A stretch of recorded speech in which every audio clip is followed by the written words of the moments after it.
ଆମର ଛୁଆ ସାଧାରଣ ଫାର୍ମାସିଷ୍ଟ ବୋଲି ଯାହାର ଉପାଧି ଇଣ୍ଡିଆରେ କିଛି ବୋଲି ନାହିଁ, କିନ୍ତୁ ଫାର୍ମାସିଷ୍ଟର ଡିମାଣ୍ଡ ଅଦର କଣ୍ଟ୍ରିରେ ବହୁତ ଅଛି, କାହିଁକିନା ଡକ୍ଟରଙ୍କର ଆସିଷ୍ଟାଣ୍ଟ ହେଉଛି ଫାର୍ମାସିଷ୍ଟ। ଏନିୱେ ତେଣୁ କିଛି ଡକ୍ଟରଙ୍କ ମାନ୍ୟଗଣ୍ୟ ଡକ୍ଟରଙ୍କ ପାଖରେ ଅପରେସନ ଥିଏଟରରେ କାମ କରିସାରିଲା ପରେ ମୋତେ ଟିଏନ୍ସ ମିଳିଥିଲା। ମୋର ସାଇଟିକା ପେନ୍ ପ୍ରୋବ୍ଲେମ୍ ଥିଲା।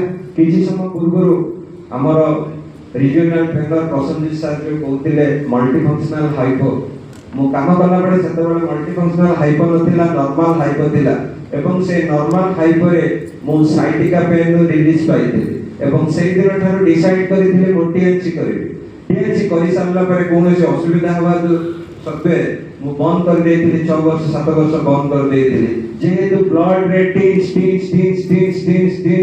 ହାର୍ଟବିଟ୍ ଭଳି ଚାଲୁଥିଲା ଏବଂ ସେଇଥିରୁ ମୁଁ ପଣ କରିଥିଲି ଏବଂ ବହୁତ ଲୋକଙ୍କର ଡିମାଣ୍ଡ ଆସୁଥିଲା ଟିଏନ୍ସି ପ୍ରଡକ୍ଟ ଉପରେ। ପୁଣି ଏଗେନ୍ ଓଡ଼ିଶାରେ ରିଗ୍ରୋଥ କରି ବାଲକୃଷ୍ଣ ପାଣିଗ୍ରାହୀ ସାରଙ୍କ ତତ୍ତ୍ୱାବଧାନରେ ଆମେ ଓଡ଼ିଶାକୁ ଗୋଟେ ଡାଇମଣ୍ଡ ଗ୍ରୁପ କରିବା ପାଇଁ ଆମେ ଯୋଉ ପ୍ରଚେଷ୍ଟା କରିଛୁ ଆଉ 100 ଜଣ ଏଣ୍ଟରପ୍ରେନର କ୍ରିଏଟ୍ କରିବା ପାଇଁ ମୁଁ ମୋର ଟିମ୍ ସହିତ ବର୍ତ୍ତମାନ ଲାଗି ଚାଲିଛି। ତେଣୁ ଆପଣମାନଙ୍କର ସହଯୋଗ, ସହାନୁଭୂତି, ଆଶୀର୍ବାଦ ସବୁ ଥିଲେ ଏଇ 2026ରେ ଏଇ ଷ୍ଟେଜରେ ରୂପକ ଆପଣମାନେ ଏଇ ଜାଗାରେ ଥିବେ ଏବଂ ଆମମାନଙ୍କର ସ୍ଥାନ ଯାଇକି ଥିବ ଆଉ କୋଉଠି ଆପଣମାନେ ଜାଣିପାରିବେ। Thank you. Hello teens, hello I, better teens, better life. I love Ignite System. I am a diamond. We all are diamond.